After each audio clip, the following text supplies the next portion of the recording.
I know that apathy does not serve me, but empathy does.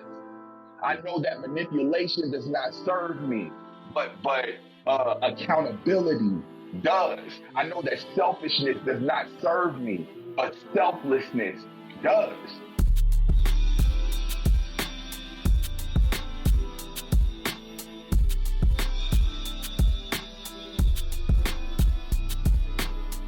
Hey there, everybody. Matt here from New 90 and the Unbreakable Man Masterclass. For those of you guys who might have caught me on the webinar, I want to welcome you to the podcast.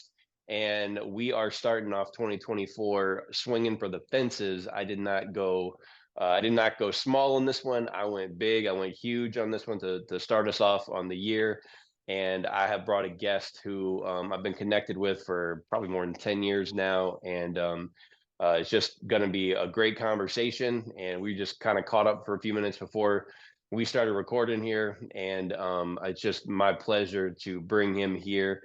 And I'll introduce him and tell you a little bit about him, let him introduce himself. And then we'll just get into it and have a conversation. I know there's going to be a lot of great stuff you can take away from it. So will you please join me in welcoming, as I introduce to some and announce to others, Rodrick Thomas. He's a good friend of mine.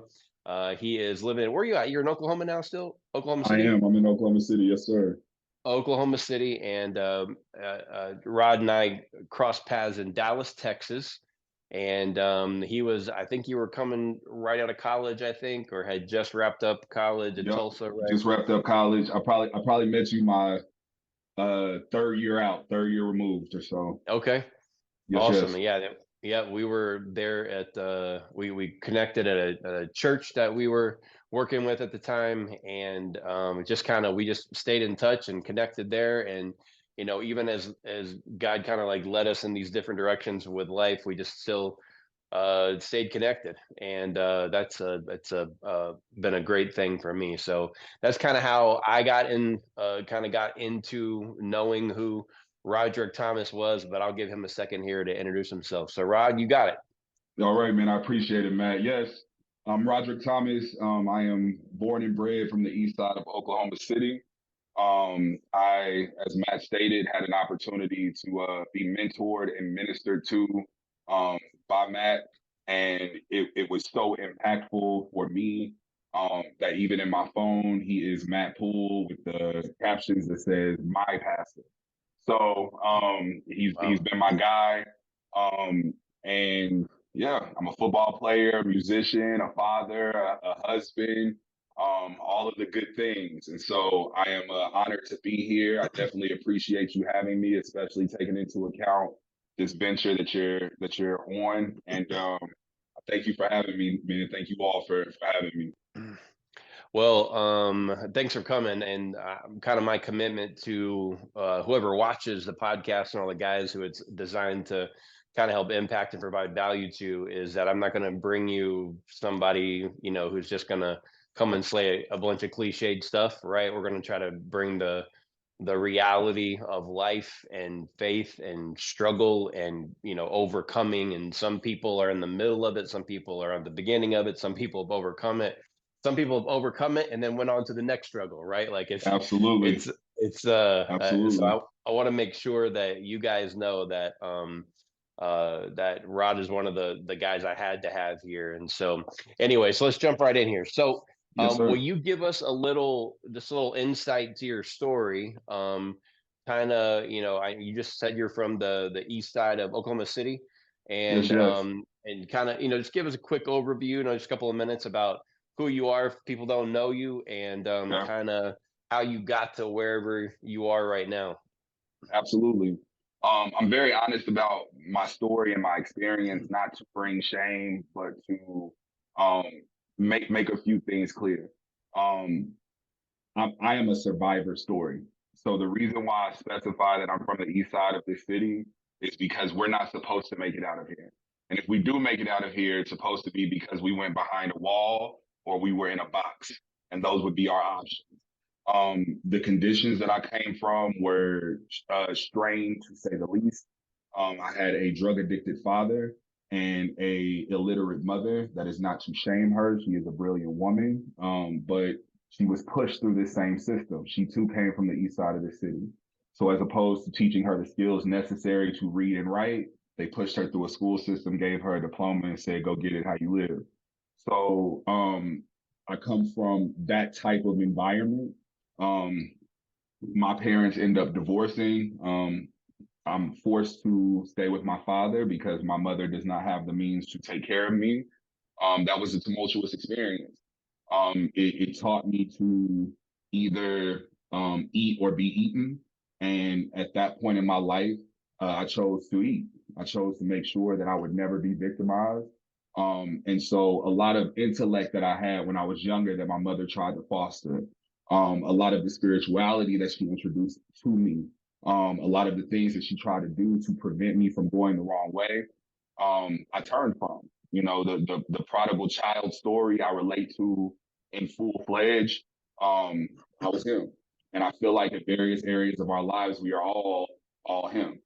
And so I went through a journey of, you know, selling drugs to my community, shooting guns at people that looked like me, getting into knife fights, being a horrible husband, being a questionable father at times. But that's what happens when you're a baby having babies. There were a lot of mistakes that I made. And I started to understand all of the stories that my mother would tell me about grace as I started to make poor decisions and my life was still intact.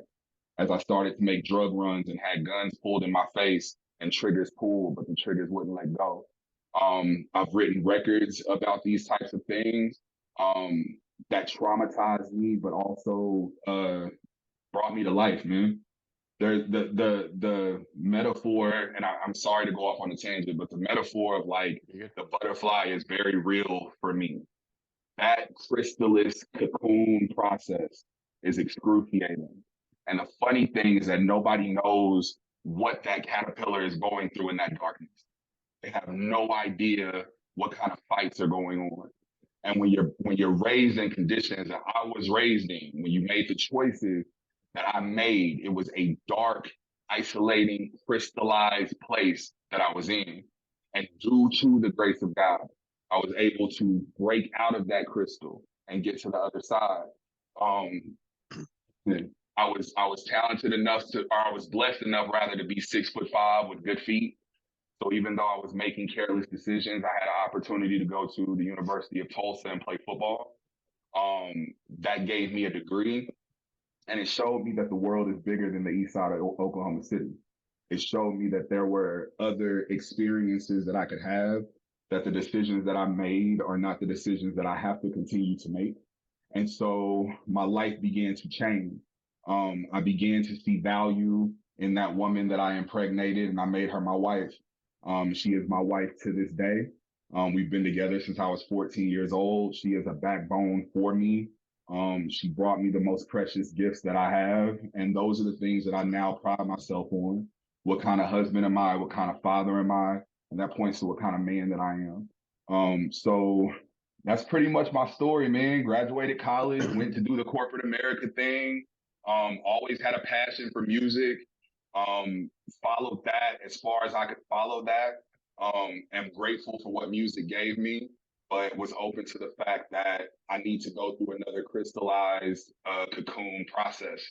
And as a result of that, I am now a offensive coordinator at John Marshall High School, and I teach English. So that's where I'm at this point in my life.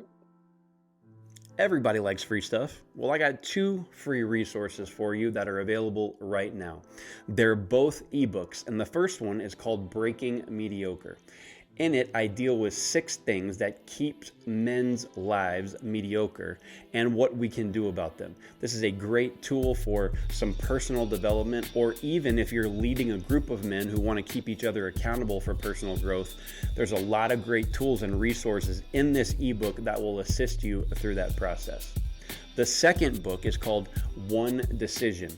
I am over 45 and recently completed the 75 hard challenge.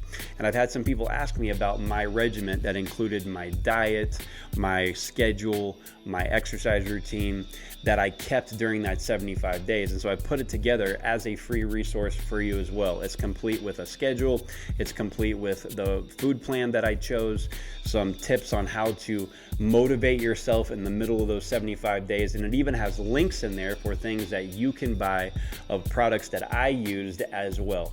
Both of these resources are free and available for you right now. Just go to the link in the description of this video and download them. You just put in your email and they'll send you a copy of the ebook. Now, let's go back to the podcast. Man, you described that process very well. It speaks to the artist in you, right? Like, because you can paint pictures with lyrics. And so I can kind of see the picture as you're kind of talking about it kind of unfold and kind of in my mind's eye. And you, when you said you were raised by your father who was doing drugs, how do you get from um, that being your example of a father to now you saying, oh my gosh, I've had a child with this woman. I'm going to make her my wife. And then to be the type of father that you are, which is very present, there's no need to be like, well, I'm not perfect. No, none of us are, right? But I mean, Sure, like sure, sure, you're doing really good on the father end. Like I'm watching you from sure. a distance. I'm watching you, like you just said, take one of your children from one college to another, just within the last week and stuff like that. So you're very present. You're very active. How do you go from someone who's raised in that environment to someone who now has a completely different relationship with his kids, if I'm reading that right, like the one that your Absolutely, father and you had, because of his own decisions, not because of the type of man that he was. But how sure. do you walk me through that process? I know you talked there's a cocoon stage, right? You went through the darkness and came out the other side, and I understand that, but can you drill down a little bit on how what Absolutely, turned your attention towards absolutely, becoming who you are now, as opposed to just repeating the examples that were given, to you? absolutely. So, since we get an opportunity to be real, I'll just keep it all the way real. I get this scholarship to go to the University of Tulsa. I am married. I get married to my then girlfriend, now wife, prior to me understanding what marriage meant, simply because we had had my son and my daughter on the way. And so there was pressure from her family to make her honest. Um, I'm at Tulsa by myself my freshman year, and my head is as big as it can get. They're singing your praises. Look how amazing you are. Look what kind of athlete you are. My sophomore year, she comes and she joins me. And as opposed to me being a husband because I have an understanding of what that means, I'm at the strip club with my homeboys. We're throwing money everywhere and we're running the streets because we run the city, because we're the Division I athletes there and we're in a winning program. And I am disrespecting her on all levels to the point where she had to get away from me. And when she did, she went to Dallas. I will never forget this as long as I live. I called to check in on Xavier. He was about 3 at the time. And what he told me was, what I heard him say rather was, I don't want to talk to him. Mm. And I thought to myself, okay, you could either change the trajectory of where you're going, or you could be a hypocrite because you have screamed and cried about the relationship that you wish your father would have chose to have with you. And as opposed to learning from his mistakes, I was emulating his behavior. It's amazing how frequently that happens, right? Because that's what I saw. Those were the behaviors that I saw. And being a father, I started to understand that kids love what you say, but they're gonna do what they see you do. They love to hear it, that's cool, but they're gonna do what they see you do. And so in him telling me that he didn't want to talk to me, I thought about, okay, I am creating the self-consciousness, the self-doubt, the anger, the confusion that I have felt all these years. I'm planting that seed into my child. And he's recognizing it at 3 years old. And so I had to have a real conversation with myself. I had to say, Rodrick, you're a liar and you're manipulative and you don't want what you say that you want. You're apathetic. And as I'm going through these processes of self-admission, I'm breaking. And that shell that I developed from my pain is starting to peel away. And I had to take accountability for my actions. And I made a vow, and my wife and I discussed this to this day. I begged her for months and months and months, please come back, please come back, please come back. And my vow was, if you do come back, I will make sure that for the rest of our lives, every day, I will confirm why that was the right decision, not just to you, but to our family. And I have stood on that pledge since then. I didn't want to be a hypocrite, bro. I say was, there is still, my father has died. He's been gone for about 5 years. And there are unresolved issues that I still have that I will never have the answers to. And I didn't want to send my children through that, bro. I didn't want them to have doubts about, is daddy proud of me? Did daddy want me? Does daddy think I'm good enough? Is daddy going to be at my football games and basketball games and dance recitals and assemblies and parent teacher conferences? I didn't want them to have to question where they come from. They are my greatest gift. And I realized that so much from things that they do, bro. I have a son that's in college, a daughter that's in college, 14-year-old who goes to a private school and performs well, a 4-year-old who is articulate and wonderful. And I don't want them to have the doubt that I dealt with. And so I had to make a conscientious decision all those years ago that you could either be different or you could be a hypocrite. So I chose to be different.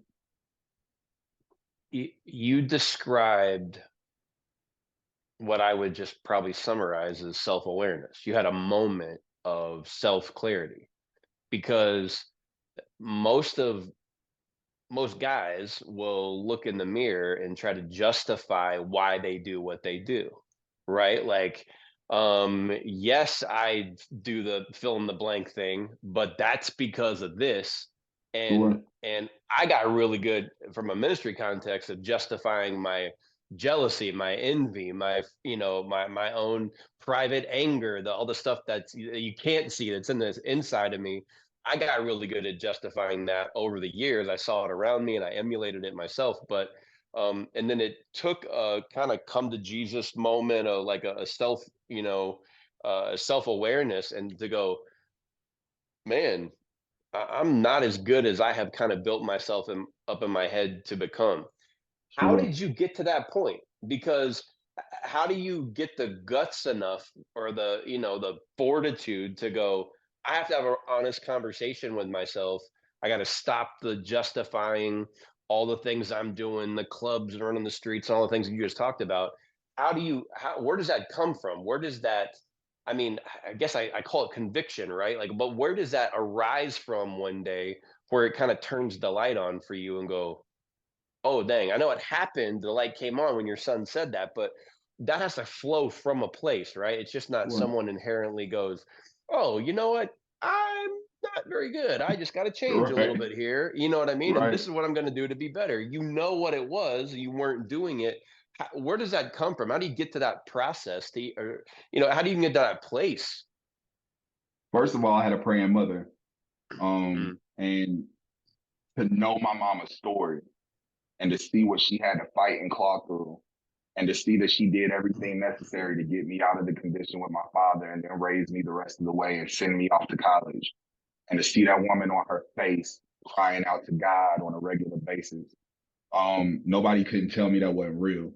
Nobody couldn't tell me that that wasn't palatable. And so there's a spirit of God that she interceded for me, right? So no matter what I was doing, and no matter what decisions I thought were cool or how I thought I was winning in this area or another, I had a praying mother. And that praying mother sent me to church every Wednesday and every Sunday. And that praying mother would ask me about, what did you learn? What does this mean? Is this resonating with your spirit? That praying mother would go work, double time, triple time to send me to church camp so I could have immersive experiences with God. So yeah, I was lying to myself, right? But the Holy Spirit didn't leave me alone. I just wasn't paying no attention. Nah, bro. Mm. No, Holy Spirit. No, Holy Stop. No, no. I don't want to hear it. I want to be numb. I want to have fun, right? I want to make sure that I am enjoying as much of the fruits of my labor, that selfishness, being self-absorbed. I want to make sure I'm enjoying that as much as possible. But it wasn't serving me, bro. Mm. How many times can you get shot at or shoot at somebody that looks like you? Serve drugs to your own community and know that that young lady that you just gave that dope to is probably not going to go home and mother her children. How many times can you do that and justify that to yourself? How many times can my wife at the time call me and just say, why can't you get it right? Why can't you just get it right? If not for you, if not for me, for these babies. How many times can you go through that and it feel all right? And it got to a point, bro, where I got tired. You get tired of lying to yourself. You get tired of telling things that pacify you but don't give you any nourishment.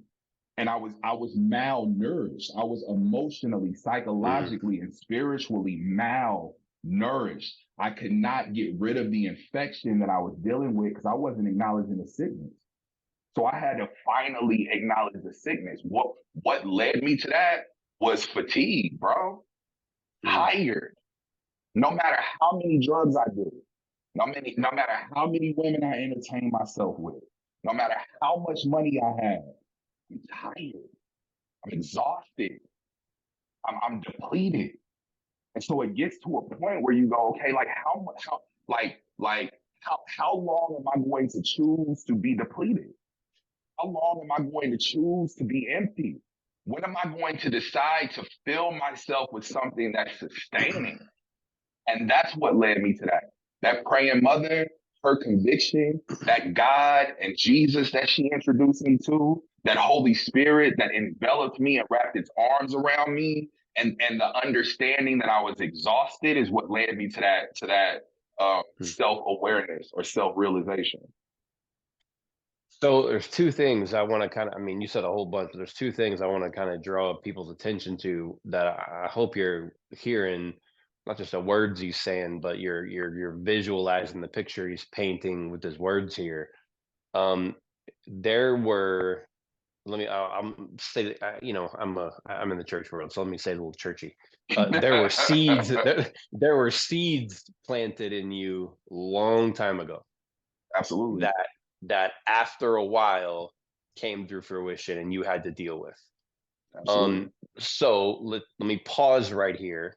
If you are a father who has a kid who you took to church and you dropped off and you on Wednesday night youth group or whatever, and you worked extra jobs or something like that to try to get them to camp, and you have been going to church and all that kind of stuff, and they're kind of acting up right now, do not stop praying for them and taking them to these gatherings, even if they're looking at you like, man, I don't want to do this. This is garbage. I don't believe any of this. These people are stupid. If they're laughing at the guys who are singing or whatever on the stage, Right. they're, don't stop, because there are seeds in every one of those things that are being planted into people that eventually at the right time are going to come to harvest. And that person, your son or your daughter, maybe, is going to have to deal with them. You're going to have to reconcile with what you have been told is the truth,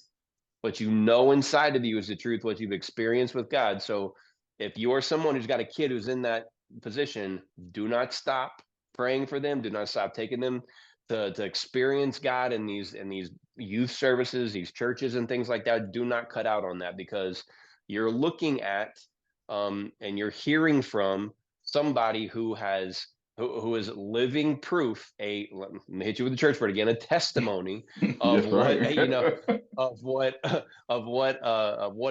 what happens when you deposit those things deep inside someone.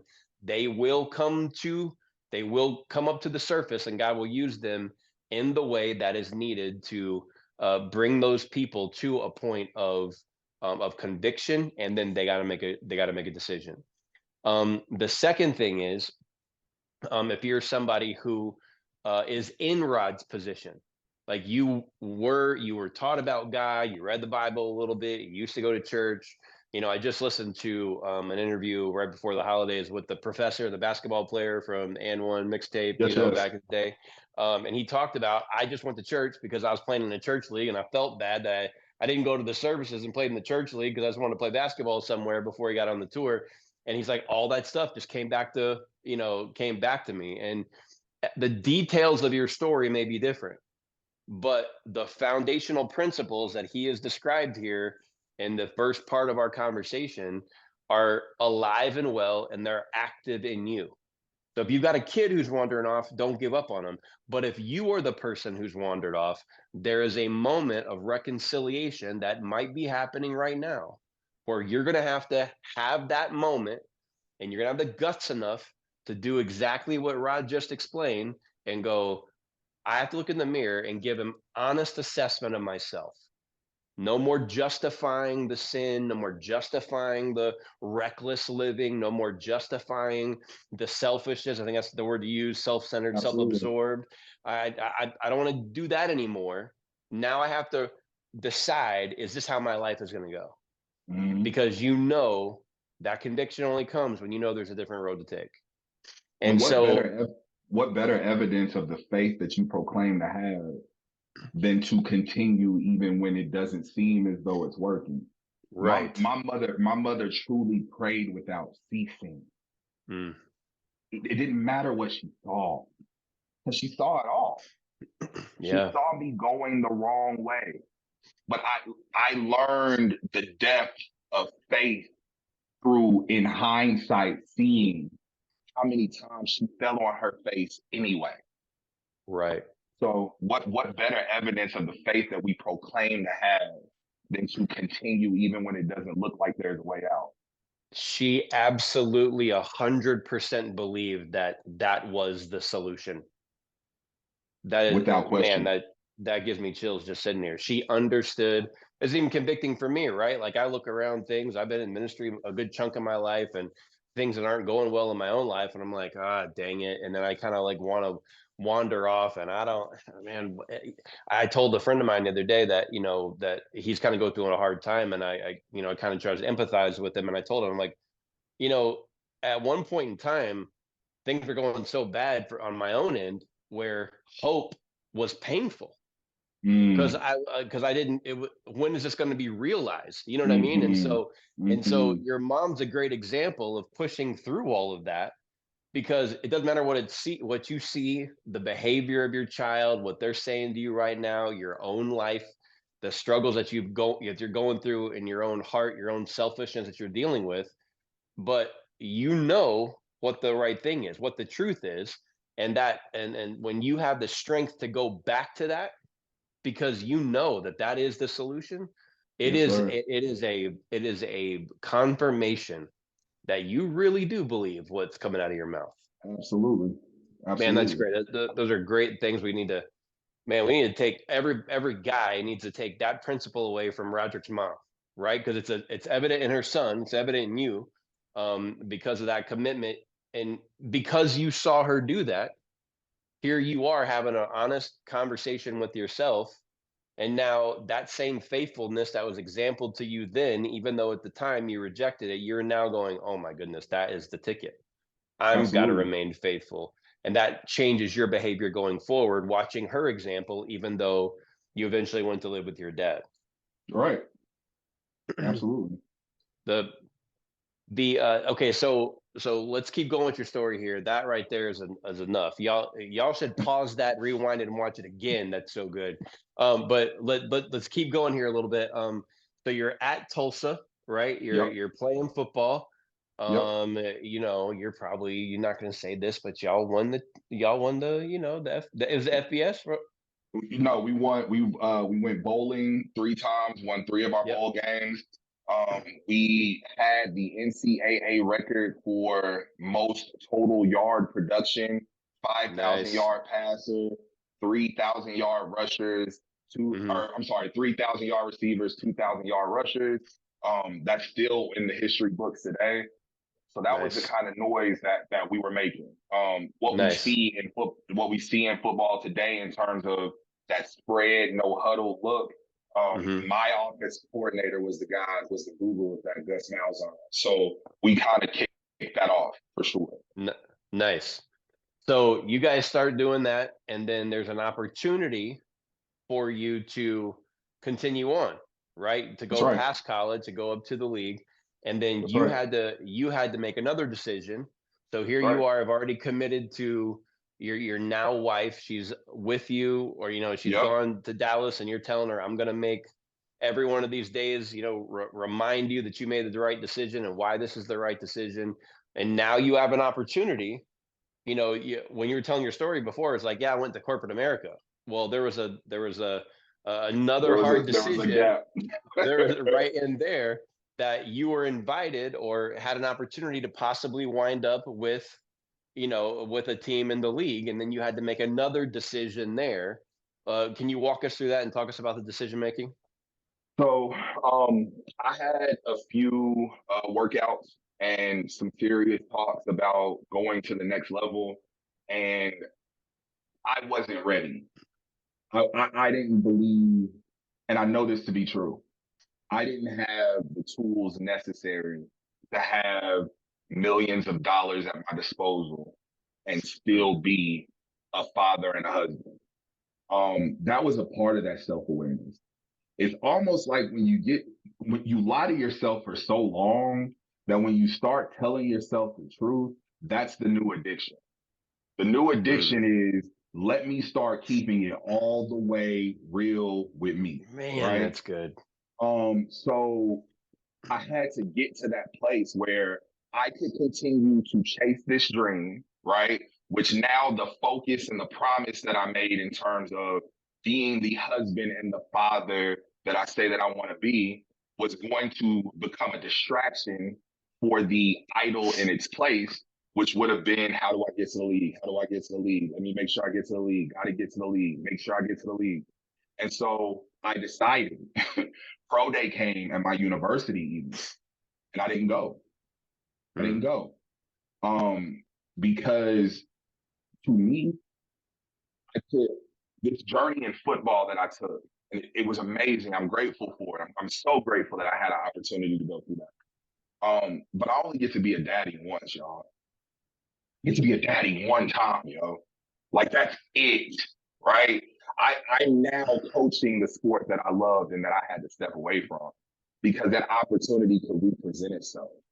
But seeing Xavier and Cabriana and Elijah and King be 2 and 3 and 4, and that only happens once. And so I wasn't willing at that point in my life to sacrifice potentially having to explain to them that though you have things, you didn't have me. I wasn't willing to have to go through that process. And so I decided that I would not continue to pursue going to the NFL. So I hope, man, you said something. You said a lot. I mean, everything you've been saying is awesome, but you just said something that I want everybody to grab. Um, when you've lied yourself through so long, then you introduce the truth. Truth becomes your new addiction. That's right. And you were honest enough to say, I don't have the tools at my disposal. Like what tools are you talking about? Like the self-control Self or discipline, self control. My ego still wasn't all the way mm, intact. What's funny? This is the funny thing about ego, right? Ego sometimes comes from a deep sense of insecurity, and when yeah. you don't feel like your daddy love you, right? You start kind of building up this character about who I need to be loved. And that creates this ego or this false bravado, right? And so I knew that my ego, due to my insecurity, was still so fragile that if I'm on a flight somewhere, I'm in a different city and we just won the game and I could throw these thousands of dollars and Shorty come to me and tell me how awesome and amazing. I didn't have the tools necessary to still honor my marriage in that circumstance. So So I when you had talk to about, know that. oh, go ahead. So I So had when to you know talk that. about tools, you talk Uh-huh. about tools, you're basically talking about like strength of character, like character That's right. traits. That's Okay, right. cool. So I asked him to, kind of walk down that road because I want it to be abundantly clear if you're listening to him that what he's telling you is the depth of your character. Let me flip it back to an old saying that we had, churchy stuff. Hey, that's what you get when you're here with me. But don't let your talent take you to where your character can't keep you.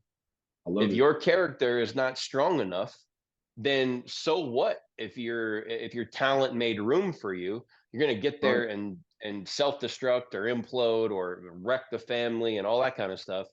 So again, here we are, honest conversations, self-awareness, realizing I don't have the tools at my disposal. And I think, I got to commend you on that because I think the majority of men, at least the ones that, I kind of worked with and talked to, they would be like, I go get a job or a signing bonus and contracts and football. I'll figure the character stuff out. You know what I mean? Right. Like give me a life coach. Like I'll go to Right. church. You know what I mean? Like write the checks. You know what I mean? I'll find somebody to help me on that stuff, right? Right. But it's important, and this is kind of where we wanted to go. That you talked about when I actually talked to you a few months ago on the phone. Um, you were not properly prepared That's right. to go there, to go That's there. right. And so you made a decision because I'm not prepared in my character to go handle the visibility, the potential fame, the people who are coming at you, the money, all of that.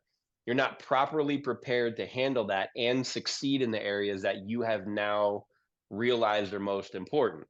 That's And right. so there's a thing that you use even today with your students, and I think you told me with one of your players and stuff that you talk about preparation.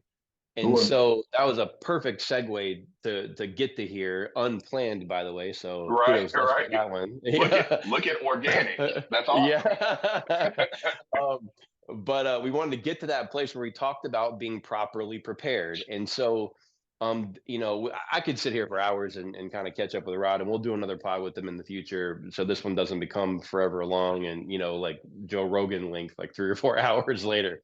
But we'll break them into bite-sized chunks. But so will you talk about how you went from realizing I'm unprepared to go there, and then the preparation process that you now use and teach other people to use to kind of before the opportunity comes and as they're preparing for whatever door might open for them or whatever door God might open for them? Absolutely. I would love to discuss that, and I must be entirely transparent. I didn't know what I needed, but God did, and that's why I ran into you in Dallas. Okay. Matt sat down with me in his Kobe Bryant jersey one day. That's how Yeah. transformative it was for me. And he drew a diagram for me, and he talked to me about what it means to go on your path and be prepared for your path. And him as a musician, me as a musician, we're both word nerds, and he kind of helped break that down for me. So when we think of the term prepare, we basically tend to think of what we're getting ready for. So it's PREPARE. As word nerds, I'm thinking of it as PRE, which is pre, before, and pair, PAIR, or what you couple yourself with prior to getting to your destination. Because we all have places that we're attempting to go, but oftentimes we do not pick up the things prior to getting there to keep it, and so we squander it, right? And I did not know the tools that I needed to be prepared at the time, but once I got that information, I began to live my life in a way that says, this is the goal that I have set before me. Are the decisions that I am currently making Are they going to allow me to serve this purpose? Are they going to allow me to couple myself with something that is going to make my goal sustainable? Or am I picking up things along the way that are going to crash and crumple everything around me? What I was picking up when I was younger was I was picking up a lot of anger and a lot of rage. I was picking up a lot of doubt. I was picking up apathy, right? I was picking up lying. I was picking up manipulating. I was picking up all of these things. So now when the opportunities come about, ooh, you could go to the NFL, I had the wherewithal to know that I was not prepared or coupled with the things necessary to allow me to keep that thing. And I think that's where we miss it a lot of times. A lot of times we think, let's just get to it, right? But what's the point of getting to it if you can't sustain it? What's the point of setting a goal, right? This is my weight loss journey. This is my 5-year plan. Okay, so you set all these things in place that you want to follow, right? But you haven't picked up anything along the way in order for you to not only get there, but sustain there and have the wherewithal to move forward with whatever it is that goal is, right? This is the most beautiful part about being prepared, right? Sometimes we drop the ball because such is life and such is human nature, right? So there's times where we get to a thing, where God allows us to touch the thing, feel the thing, taste the thing, and then it goes away, right? This is where we have the most beautiful opportunity. We can then repair. We can then repair, right? I know that apathy does not serve me, but empathy does.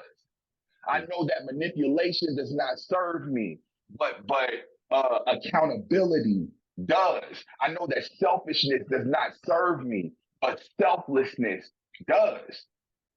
You are allowed to go through these journeys and make mistakes, realizing that you are not prepared to hold the things dear that you say you want to hold, but you have an opportunity to be repaired. And in the context in which we were having that conversation at the time, it was the grace of God.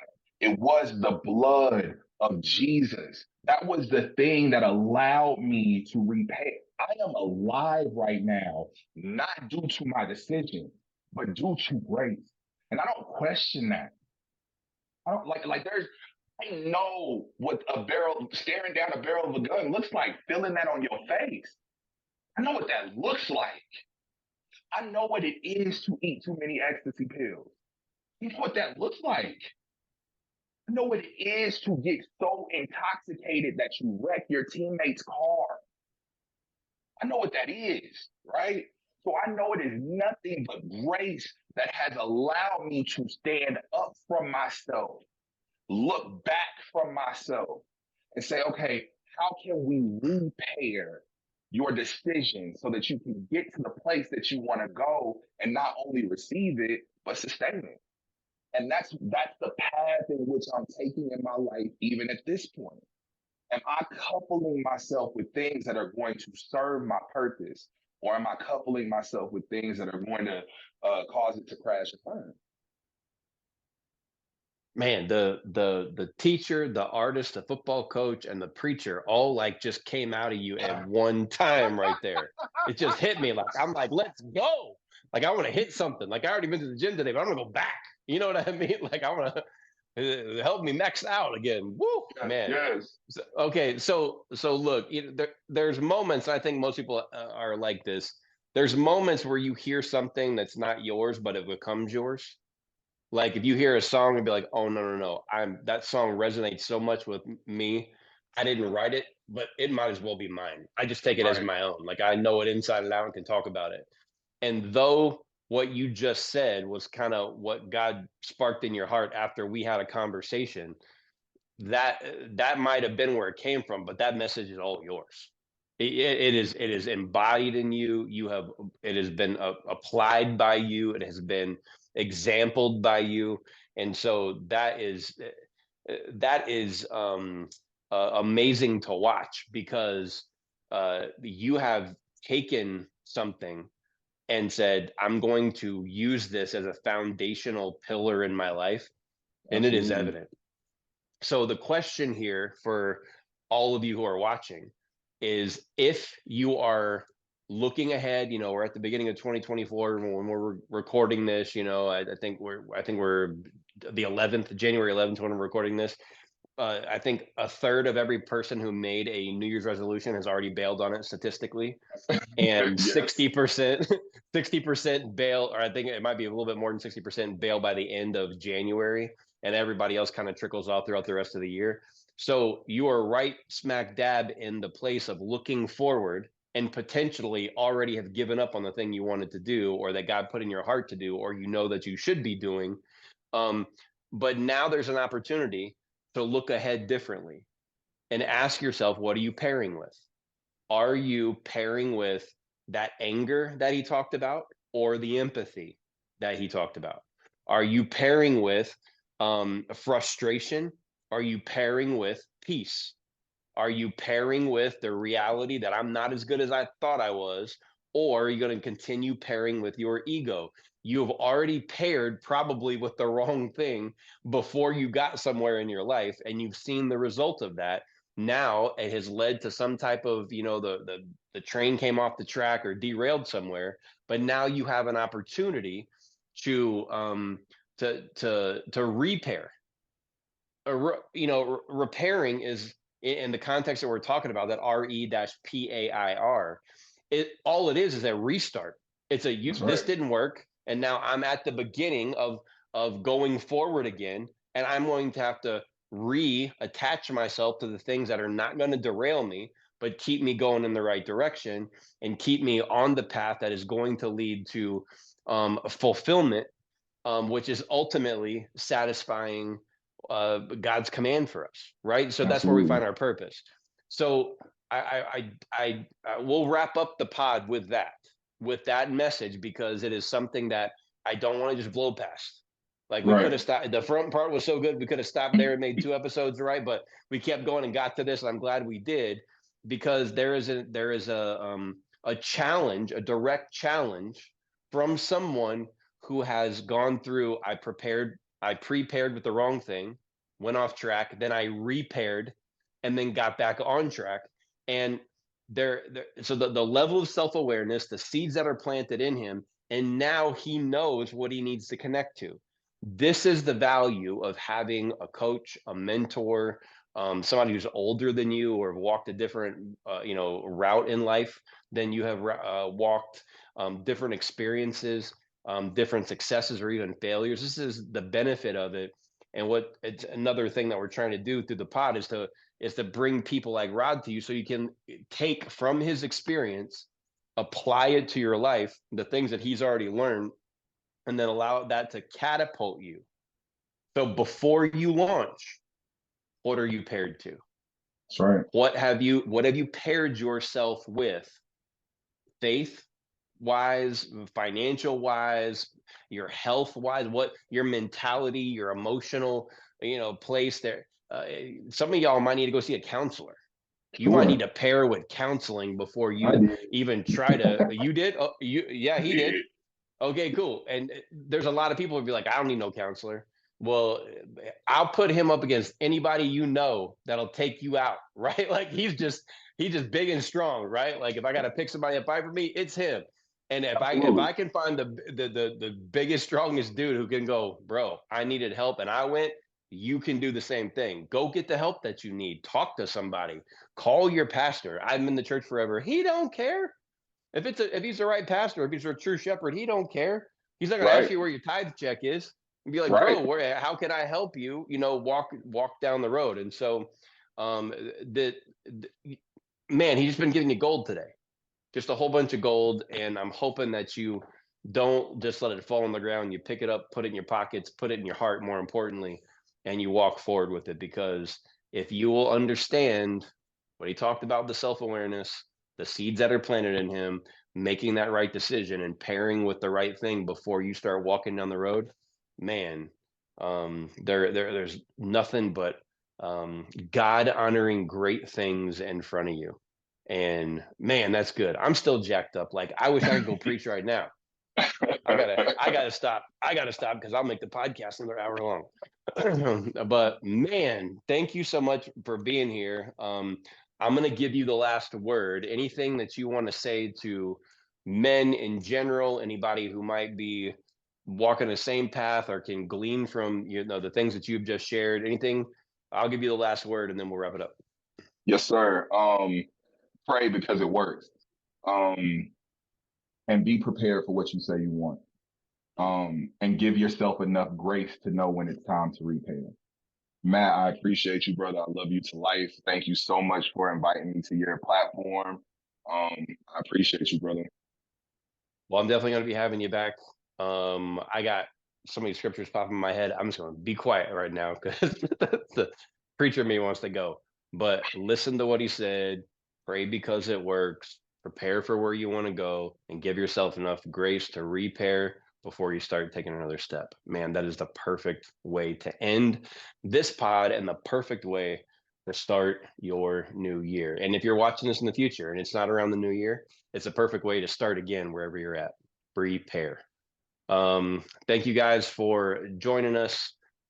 We love you, and I promise you're gonna love this one. But I promise I'll have him back, and we'll do this again sometime in the future. God bless you guys. We'll catch you next time.